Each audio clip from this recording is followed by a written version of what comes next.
Praise the Lord. इस video में हम बात करेंगे पतरस और स्वर्ग की कुंजियों के बारे में। टॉपिक पर जाने से पहले यह समझना बहुत इंपॉर्टेंट है कि जब भी प्रभु किसी को चुनते हैं तो सिर्फ चुने जाना ही काफी नहीं होता, उस बुलाहट में बने रहना भी उतना ही जरूरी होता है।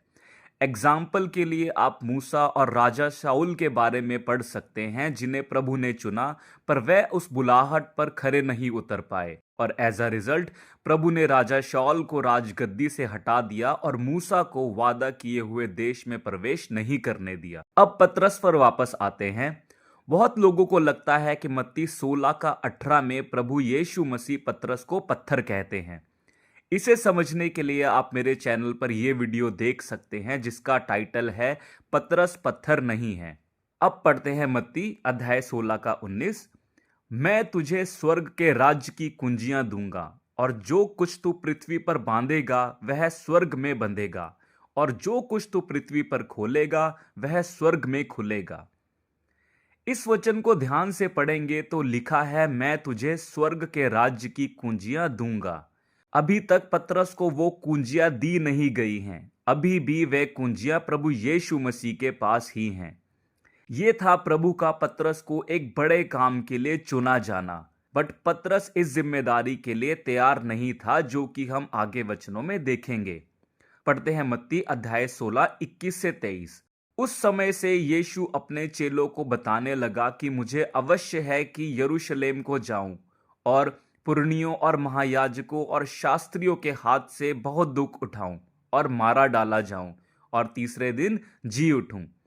इस पर पतरस उसे अलग से ले जाकर झिड़कने लगा कि हे प्रभु, परमेश्वर ना करे, तुझ पर ऐसा कभी ना होगा।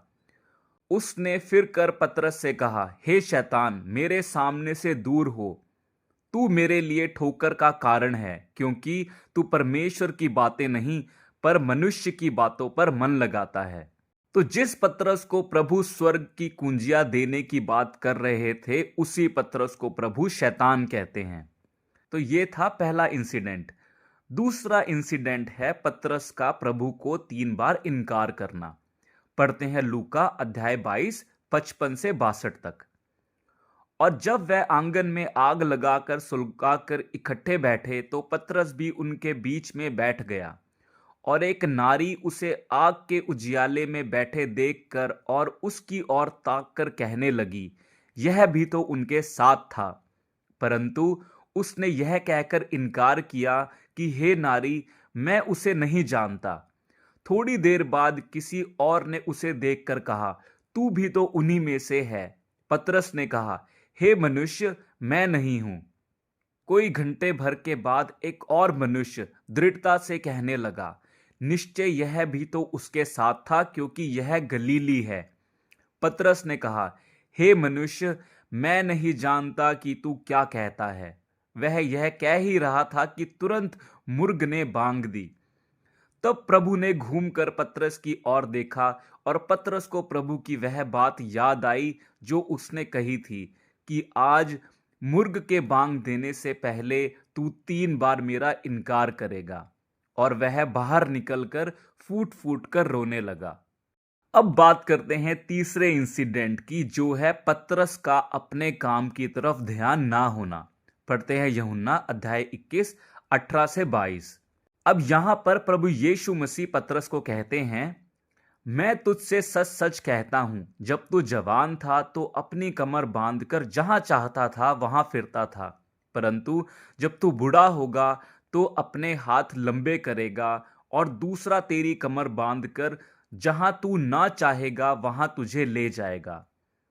उसने इन बातों से पता दिया कि पतरस कैसी मृत्यु से परमेश्वर की महिमा करेगा, और यह कहकर उससे कहा, मेरे पीछे हो ले।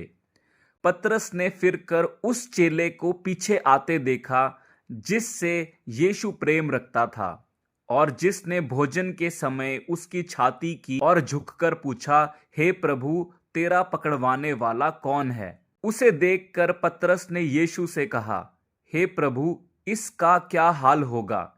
यीशु ने उससे कहा, यदि मैं चाहूं कि वह मेरे आने तक ठहरा रहे तो तुझे क्या, तू मेरे पीछे हो ले।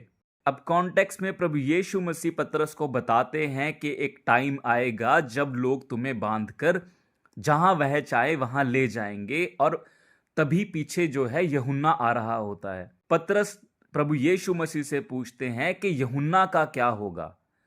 उस पर प्रभु यीशु मसीह उसे जवाब देते हैं, जैसा कि 22वें वचन में लिखा है, यदि मैं चाहूं कि वह मेरे आने तक ठहरा रहे तो तुझे क्या, तू मेरे पीछे हो ले। अब यहां सबसे इंपॉर्टेंट बात जो प्रभु ने कही वो है 22वें वचन में, जो कि है तो तुझे क्या, तू मेरे पीछे हो ले। ये बहुत प्यार भरा या बड़ा शांत जवाब नहीं था जो प्रभु यीशु मसीह ने पतरस को दिया। ये प्रभु की ओर से पतरस को सीधा सीधा इशारा था कि जो काम तुम्हें दिया गया है तुम्हें उस पर ध्यान देना चाहिए। चौथा इंसिडेंट था पतरस का शुद्ध को अशुद्ध कहना। पढ़ते हैं प्रेरितों के काम अध्याय 10 9 से 16। दूसरे दिन जब वह चलते चलते नगर के पास पहुंचे तो दोपहर के निकट पतरस कोठे पर प्रार्थना करने लगा, और उसे भूख लगी और कुछ खाना चाहता था, परंतु जब वह तैयार कर रहे थे तो वह बेसुध हो गया। और उसने देखा कि आकाश खुल गया और एक पात्र बड़ी चादर के समान चारों कोनों से लटकता हुआ पृथ्वी की ओर उतर रहा है, जिसमें पृथ्वी के सब प्रकार के चौपाए और रेंगने वाले जंतु और आकाश के पक्षी थे। और उसे एक ऐसा शब्द सुनाई दिया कि हे पतरस, उठ, मार के खा। परंतु पतरस ने कहा, नहीं प्रभु, कदापि नहीं, क्योंकि मैंने कभी कोई अपवित्र या अशुद्ध वस्तु नहीं खाई है। फिर दूसरी बार उसे शब्द सुनाई दिया कि जो कुछ परमेश्वर ने शुद्ध ठहराया है उसे तू अशुद्ध मत कह। 3 बार ऐसा ही हुआ, तब तुरंत वह पात्र आकाश पर उठा लिया गया। अब यहां नोट करने वाली बात यह है कि पतरस अभी भी अपनी यहूदी सोच से पूरी तरह बाहर नहीं आया था। प्रभु ने पतरस को करेक्ट किया कि जिसे खुद परमेश्वर ने शुद्ध ठहराया है तू उसे अशुद्ध मत कह। 16वें वचन में लिखा है कि 3 बार ऐसा हुआ और वह पात्र आकाश में उठा लिया गया। 16वें वचन को पढ़ के ऐसा लगता है कि पतरस ने उन्हें नहीं खाया, जबकि प्रभु ने खुद कहा कि मार और खा। अब ये इंसिडेंट सीधा सीधा साइन था कि प्रभु यीशु मसीह पतरस को समझाना चाहते थे कि सिर्फ यहूदियों के पास जाके प्रचार ना करो, अन्य जातियों की ओर भी जाओ। अभी तक एक चीज तो साफ है कि प्रभु को हर एक बात पतरस को बार बार समझानी पड़ती थी।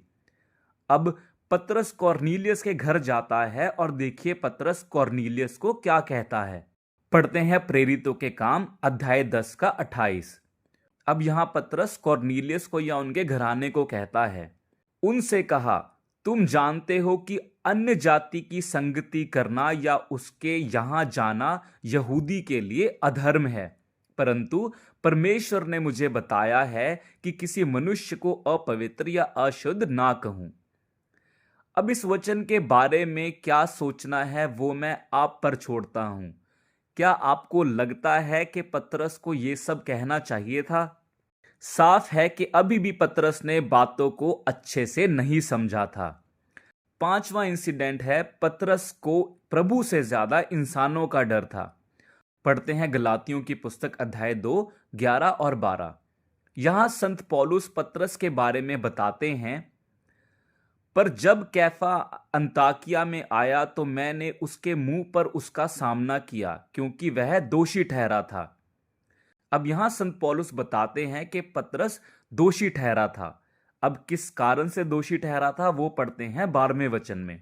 इसलिए कि याकूब की ओर से कितने लोगों के आने से पहले वह अन्य जातियों के साथ खाया करता था, परंतु जब वह आए तो खतना किए हुए लोगों के डर के मारे उनसे हट गया और किनारा करने लगा। तो इन वचन से समझ आता है कि पतरस पहले अन्य जातियों के साथ बैठकर खाना खा रहा था, और जैसे ही उसने यहूदियों को देखा तो डर के साइड हो गया कि कहीं यहूदी ये ना जान ले या ये ना देख लें कि पतरस अन्य जातियों के साथ उठता बैठता है।